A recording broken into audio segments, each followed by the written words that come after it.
ఇందాక రాజశేఖర రెడ్డి గారి దినచర్య చెప్పారంట. అంటే మార్నింగ్ ఎక్సర్సైజ్ చేయడం, నైట్ 9 గంటలకు పడుకోవడం చెప్పారు.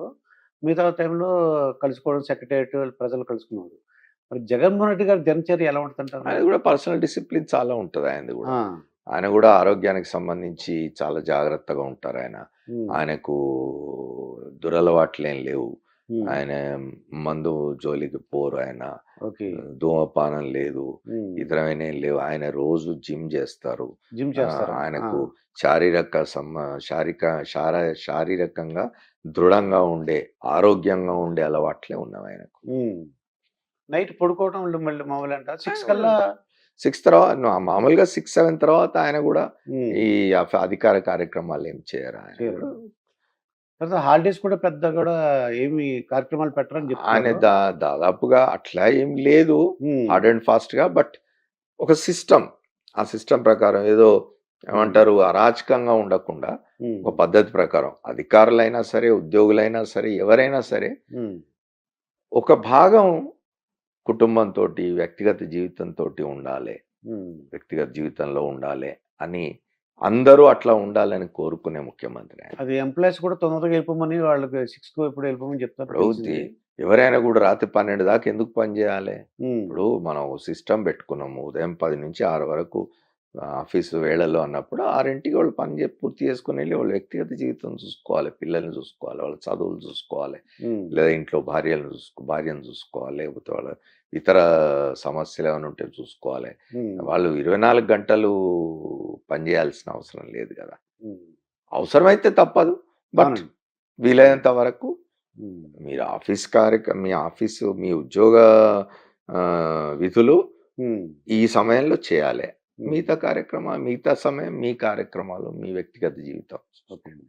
భారతి గారు కూడా మీకు తెలిసే ఉంటది. ఎందుకంటే కొన్ని చాలా వరకు నాకు పెద్దగా పరిచయం లేదు వారితో. అంటే వారు హ్మ్. సాక్షి చైర్‌పర్సన్‌గా ఉన్న కాలంలో నేను సాక్షి టీవీలో, సాక్షి పేపర్‌లో హ్మ్. నేను కన్సల్టెంట్ ఎడిటర్‌గా పనిచేసినాను కాబట్టి, ఓకే. అప్పుడప్పుడు వారిని కలుస్తూ ఉంటాను. సౌమ్యురాలు, ఎవరి వి అనవసరమైన విషయాల్లో హ్మ్. జోక్యం చేసుకోరు. హ్మ్. పెద్దగా పట్ల రాజకీయాల్లో జోక్యం చేసుకోవడం గానీ, హ్మ్. లేదా ప్రభుత్వంలో జోక్యం చేసుకోవడం గానీ, ఇట్లాంటివి ఉండవు. రాజశేఖర రెడ్డి గారు జీవించున్నంత కాలం జగన్మోహన్ రెడ్డి కూడా ఏనాడు ప్రభుత్వంలో జోక్యం చేసుకునే వ్యక్తి కాదు. ఓకే. జగన్మోహన్ రెడ్డి ఏనాడు సచివాలయానికి వచ్చిన వ్యక్తి కూడా కాదు. హ్మ్. నిజానికి ఆయన హైదరాబాద్‌లోనే లేడెప్పుడు. ఆయన ఏదో తన వ్యాపార వ్యవహారాలు చూసుకుంటూ బెంగుళూరులో అక్కడ ఉండేవాడు గానీ, హ్మ్. ఆయన ఏనాడు ప్రభుత్వ విషయాల్లో జోక్యం ఆయనే గాదు. ఆయన కుటుంబంలో వాళ్ళ రాజశేఖర రెడ్డి గారి శ్రీమతి విజయమ్మ గారు గానీ, హ్మ్. రాజశేఖర రెడ్డి గారి కూతురు షర్మిల గానీ, ఇతరులు గానీ ఎవరు ప్రభుత్వంలో జోక్యం చేసుకున్న దాఖలాలెక్కడ. ఎవరు ఆ మాట అనే ఇదైతే లేదు. హ్మ్. వాళ్ళ భారతి గారైనా అంతే ఆమె. హ్మ్. వాళ్ళకి సంబంధించిన కుటుంబ వ్యాపారాలు ఏమైనా ఉంటే అవేమైనా చూస్తూ ఉంటారేమో గానీ, హ్మ్. ఆమె నాడు ప్రభుత్వంలో జోక్యం చేసుకున్నది, రాజకీయాల్లో జోక్యం చేసుకున్నది లేదు. హ్మ్. సరే గిట్టని వాళ్ళు బయట ఇవాళ మన మీడియాకు చాలా స్వేచ్ఛ, అవును. అపరిమితమైన స్వేచ్ఛ గదా! ఆ! ఇష్టారీతిగా మాట్లాడుతూ ఉంటారు. హ్మ్. అయితే మీరు ఇందాక చెప్పారు. షర్మిల గారు ఒకటి, విజయమ్మ గారు ఇప్పుడు కొద్దిగా జగన్మోహన్ రెడ్డి గారికి ఉన్న రిలేషన్ ఎలా ఉందంటారు ఇప్పుడు? వ్యక్తిగత సంబంధాల గురించి మనకేం తెలుసు, కుటుంబంలో ఏం జరుగుతుందని మనం హ్మ్. పోయి చూడం గదా! ఆ! కానీ ఆమె తన కార్యక్షేత్రం రాజకీయాలు హ్మ్. తెలంగాణకు మార్చుకున్నారామె. అవునండి. తెలంగాణలో తన భవిష్యత్తును వెతుక్కుంటున్నారు. హ్మ్. తెలంగాణలో ఒక పార్టీ పెట్టుకున్నారు. ఆ పార్టీ తరఫున రేపు వచ్చే నెల జరగబోయే ఎన్నికల్లో హ్మ్. మొత్తం 119 స్థానాల్లో పోటీ చేస్తామని చెప్తూ అంటున్నారు. ఉన్నారు. పాదయాత్ర చేసినారు తెలంగాణలో. హ్మ్. ఎట్లా ఉంటదో చూడాలి మరి. హ్మ్. ఎక్స్‌పెరిమెంట్ అది ఆమెది. మీ అంటే 45 సంవత్సరాలు జర్నలిస్ట్‌గా ఉన్నారు మీరు. అంటే షర్మిల గారి పార్టీ ఎలా ఉండబోతుందంటారు? ఏమన్నా ఐడియా ఉందా మీకేమన్నా? కష్టమండి. ఆ! తెలంగాణలో ఆ! ఇవాళున్న పరిస్థితుల్లో తెలంగాణ రాష్ట్ర సమితి ఏదైతే ఉందో హ్మ్. తెలంగాణ రాష్ట్ర సాధన కోసం జరిగిన ఉద్యమంలో హ్మ్. అగ్రభాగాన నిలిచిన రాజకీయ పక్షం అది. అవును. అప్పుడు ఉద్యమ సంస్థే అయినా తర్వాత అది ఫక్తు రాజకీయ పార్టీగా మార్చుకున్నాం మేమని ముఖ్యమంత్రి చంద్రశేఖరరావు గారు చెప్పినారు హ్మ్. చాలా సందర్భాల్లో. అది ఇప్పుడు అదొక రాజకీయ పక్షం. తెలంగాణ రాష్ట్ర సాధన కోసం ఉద్యమం చేసిన రాజకీయ పక్షం కాబట్టి హ్మ్. ఆ మేరకు దానికుండే ప్రజాదరణ దానికుంటది. అయితే 2 పర్యాయాలు ప్రభుత్వంలో ఉన్న తర్వాత అవునండి. ఏ రాజకీయ పక్షం పట్లైనా కొంత వ్యతిరేకత పెరుగుతది జనంలో. అవును. అది కార్యక్రమాలు అమలు చేసిన క్రమంలో కావచ్చు, లేదా ప్రజల్లో 2 సార్లు చూసినాం అనే ఒక ఇది రావడం వల్ల కావచ్చు, కొంత వ్యతిరేకత పెరగవచ్చు. హ్మ్. కాంగ్రెస్ పార్టీ కూడా ఇవాళ కొంత బలం తెలంగాణ. పుంజుకున్నది తెలంగాణ. తెలంగాణ ప్రాంతంలో. హ్మ్. భారతీయ జనతా పార్టీ కూడా కొంత బలం పుంజుకున్నది. హ్మ్. కాబట్టి ముక్కోణ పోటీ జరిగే అవకాశం ఉంది తెలంగాణలో. హ్మ్. ముక్కోణ పోటీ జరిగితే ఎవరికి లాభం అనేది ఇప్పుడే అంచనా వేయడం కష్టం. హ్మ్. హంగొచ్చినా రావచ్చు, చెప్పలేము అది. చెప్పండి. ఇట్లాంటి దీనిలో ఒక హ్మ్. భారతీయ జనతా పార్టీ జాతీయ పార్టీ, కాంగ్రెస్ జాతీయ పార్టీ, టీఆర్ఎస్ అంటే ఇప్పుడు బీఆర్ఎస్‌గా మారింది. హ్మ్. తెలంగాణ రాష్ట్రం సాధించిన పార్టీ. ఇన్ని ఈ 3 బలమైన పక్షాలు హ్మ్. తలపడుతున్న క్రమంలో షర్మిల గారి పార్టీ లాంటి వాటికి హ్మ్. అవకాశం ఉండేది లేదు. తక్కువ. ఉండదు. అది. హ్మ్. అది ఆవిడ గ్రహించలేకపోయిందండి ఆవిడ. గ్రహించలేకపోయారా? గ్రహించగలిగి హ్మ్. పరీక్షించుకుంటున్నారా బలం తెలియదు మనకు గాని. హ్మ్. ఏమవుతాడు దానివల్ల ఏదో ఒక పక్షానికి నష్టం కూడా జరగవచ్చు. అవును. కొన్ని ప్రభుత్వ వ్యతిరేక ఓట్ల తీసుకుపోవడం వల్ల హ్మ్. ప్రభుత్వాన్ని వ్యతిరేకిస్తున్న ఒక రాజకీయ పక్షం దేనికైనా నష్టం జరిగే అవకాశం కూడా ఉంటది. అయితే హ్మ్. అంత నష్టం చేసే విధంగా షర్మిల గారి పార్టీ బలోపేతం అయిందా తెలంగాణలో అంటే చెప్పడం హ్మ్. కష్టం. ఆ మధ్యన ఈ షర్మిల పార్టీని తీసుకెళ్ళి కాంగ్రెస్‌లో కలుపుతున్నారని అన్నారు గానండి? కనుక చర్చలు జరిగినట్టున్నవి. హ్మ్. వాళ్ళు కాంగ్రెస్ పార్టీ జాతీయ స్థాయిలో కాంగ్రెస్ పార్టీ రాజశేఖర రెడ్డి గారి కుమార్తె కదా! అవునండి.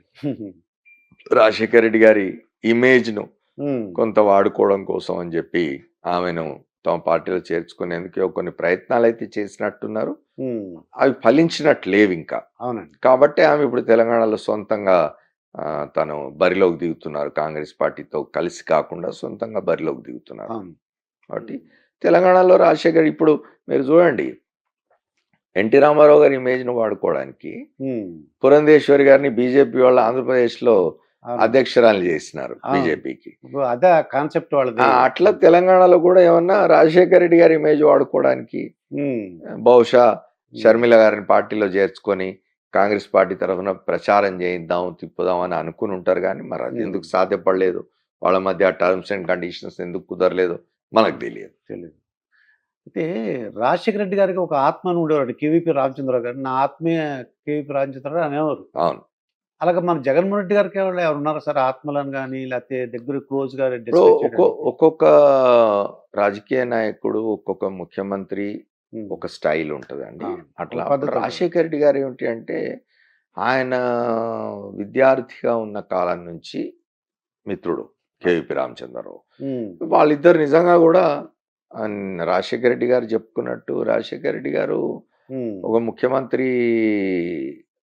కాంగ్రెస్ ముఖ్యమంత్రి. అవును. ఆయనకు రాజశేఖర రెడ్డి గారికి మధ్య విభేదాలుండేవి హ్మ్. రాజకీయంగా. స్వపక్షంలోనే. అట్లాటప్పుడు రాజశేఖర రెడ్డి గారితో మాట్లాడడానికి హ్మ్. పిలిస్తే వెంట రామచంద్రరావు గారిని తీసుకుపోయినారట. హ్మ్. తీసుకుపోతే ఆ ముఖ్యమంత్రి మనిద్దరం మాట్లాడుకుందాం. ఆ వ్యక్తి ఎందుకు మన మధ్య ఆ! అన్నాడు. అంటే అప్పుడు రాజశేఖర రెడ్డి గారు చెప్పినారట. అది నా హ్మ్. ఆత్మ అని చెప్పినారట. అక్కడి నుంచి ఈ అది. ఆత్మ అనేది బాగా ప్రచారమైంది. హ్మ్. రాజశేఖర రెడ్డి గారు కూడా బయటికి చెప్పేవాడు ఆ మాట. రామచంద్రరావు గారు కూడా చాలా సార్లు చెప్పినారు కదా! హ్మ్. నన్ను రాజశేఖర రెడ్డి ఆత్మగా భావించినాడు అని. అవును. ఏదన్నా అంటే సలహాల గురించి ఏదన్నా తీసుకునేవారా మీరు? వాళ్ళిద్దరూ చాలా నిజానికి కేవీపీ రామచంద్రరావు హ్మ్. రాజశేఖర రెడ్డితో ఉండడం వల్ల రాజశేఖర రెడ్డి గారికి హ్మ్. చాలా స్ట్రెస్ ఫ్రీగా ఉన్నాడాయన. అంటే ఓకే. చాలా విషయాల్లో హ్మ్. వ్యవహారాల్లో, ప్రభుత్వ నిర్వహణలో, హ్మ్. ఇతర సమస్యలొచ్చినప్పుడు వాటిని పరిష్కరించే క్రమంలో హ్మ్. రామచంద్రరావు గారు కూడా ఒక మనిషి తీసుకునే స్ట్రెస్ ఇద్దరు తీసుకునేవాళ్ళు. అదే. ఇద్దరు కలిసి అవును. పనిచేసినారు బాగా. హ్మ్. జగన్మోహన్ రెడ్డి గారి విషయంకొస్తే అండి వైవీఎస్ అని ఉన్నారు. అంటే వైవి సుబ్బారెడ్డి గారు, వి అంటే విజయసాయిరెడ్డి గారు, ఎస్ అంటే సజ్జల రామకృష్ణారెడ్డి గారు. వీళ్ళు సలహాలు పాటిస్తున్నారు. ఎక్కువగా వీళ్ళే మాట్లాడుతుంటారు అని అంటుంటారు. హ్మ్. అంటే ఏ విషయం మాట్లాడాలన్నా వీళ్ళే చూస్తుంటారంటారు. అట్లా వీళ్ళు ఏం గూడా లే షాడో ముఖ్యమంత్రులు అలా అంటుంటారు. అట్లా ఏం లేదండి. షాడో చెప్ ముఖ్యమంత్రులని ఏమి ఉండరు ఇప్పుడు. హ్మ్. ఇప్పుడు ఏ ముఖ్యమంత్రి అయినా గూడా కొంతమందిని ఇంకోటేంటంటే ఈళ్ళందరూ కూడా రెడ్లే అండి మళ్ళీ. హ్మ్. ఇప్పుడు అట్లా ఆ మాటకొస్తే మీరు ఇవాళ హ్మ్. జగన్మోహన్ రెడ్డి గారి మంత్రివర్గాన్ని తీసుకోండి. హ్మ్. అందులో కులాల సమీకరణలు చూడండి. ఎంతమంది రెడ్డీస్ కాని వాళ్ళను వెనుకబడిన తరగతుల వాళ్ళను, షెడ్యూల్ కుల వాళ్ళను ఎంతోమందికి ఆయన అవకాశం ఇచ్చినాడు. ఉమ్, అట్లా ఉండదు ఇప్పుడు. ఒక ప్రభుత్వం ఉన్నప్పుడు నేను రెడ్డిని కాదు, ఉమ్, నేను ఆయన ప్రభుత్వంలో ఉన్నాను ఆ, నేను సలహాదారుగా. ఆ, అట్లా చాలా మంది ఉన్నారు. ఉమ్, అయితే ఏమిటి అంటే ప్రస్ఫుటంగా కనిపించే వాళ్ళని చూసి ఇగో వీళ్ళే అంత రెడ్లే ఉన్నారు చుట్టూ అని అనుకోవచ్చు. కానీ ఉమ్, అందరూ ఉన్నారు. అందరి ఇప్పుడు సజ్జల రామకృష్ణారెడ్డి ఆయన చేయగలిగింది ఆయన చేస్తాడు. విజయసాయి రెడ్డి పార్లమెంట్లో ఉండి ఆయన చేయగలిగింది ఆయన చేస్తాడు. ఉమ్, వైవి సుబ్బారెడ్డి రాజకీయాల్లో ఉండి ఆయన చేయగలిగింది ఆయన చేస్తాడు. ఒక్కడేం చేసుకుంటూ పోలేడు కదా, చుట్టూ ఒక టీం ఉండాలి. అంటే ఒక్కొక్కళ్ళు ఒక రకమైన టీంను పెట్టుకుంటారు. జగన్మోహన్ రెడ్డి గారు ఇట్లాంటి టీం ఒకటి కావాలనుకున్నాడు, పెట్టుకొని పనిచేస్తూ ఉన్నాడు. ఉమ్, వీళ్ళు మాత్రమే కనిపిస్తారంటే ఎందుకంటే ఆయన సామాజిక వర్గానికి సంబంధించిన వాళ్ళు కాబట్టి విమర్శించడానికి అవకాశం ఉంటుంది. అది ఉమ్, రెడ్లు రెడ్లు అని మాట్లాడతారు. ఉమ్, రెడ్డి సామాజిక వర్గానికి సంబంధించని వాళ్ళు కూడా చాలా మంది ప్రభుత్వంలో ఉన్నారు కదా. ఉమ్, వాళ్ళ మాటలు కూడా వింటున్నారు కదా జగన్మోహన్ రెడ్డి, వాళ్ళ సలహాలు కూడా తీసుకుంటుంటారు కదా. అవునండి. ఉమ్. ఆయ్. అంటే రఘురామకృష్ణరాజు గారు మాట్లాడుతుంటారండి అప్పుడప్పుడు ససామా అంటాడండి, అంటే సకల శాఖ మంత్రి అని. ఉమ్, ఏ విషయం ఉన్నా సజ్జల రామకృష్ణరాజు మాట్లాడతాడు, ఉమ్. మిగతా ఎవరు మాట్లాడరు ఏంటి? ముఖ్యమంత్రి రావాలి కదా ఆయన బయట. రఘురామకృష్ణరాజు గారు మాట్లాడుతుంది కరెక్ట్ కాదండి. ఆ. సజ్జల రామకృష్ణారెడ్డి గారు ఒకరే మాట్లాడతారు, మిగతా ఎవరు మాట్లాడడం లేదు అనేది కరెక్ట్ కాదు. మిగతా మంత్రులంతా మాట్లాడతారు. ఇవాళ మీరు చూస్తున్నారు కదా ఎంతమంది మంత్రులు మాట్లాడుతూ ఉంటారు. వాళ్ళ వాళ్ళ శాఖలకు సంబంధించి బొత్స సత్యనారాయణ తన శాఖకు సంబంధించి మాట్లాడతాడు, పెద్దిరెడ్డి తనకు శాఖకు సంబంధించి మాట్లాడతాడు, రోజా తనకు శాఖకు సంబంధించి మాట్లాడతారు, అంబటి రాంబాబు తన ఇరిగేషన్ సంబంధించి ఆయన మాట్లాడతారు. ఎవరి శాఖలకు సంబంధించి వాళ్ళు మాట్లాడతారు. సజ్జల రామకృష్ణారెడ్డి గారు ఆయన ఈ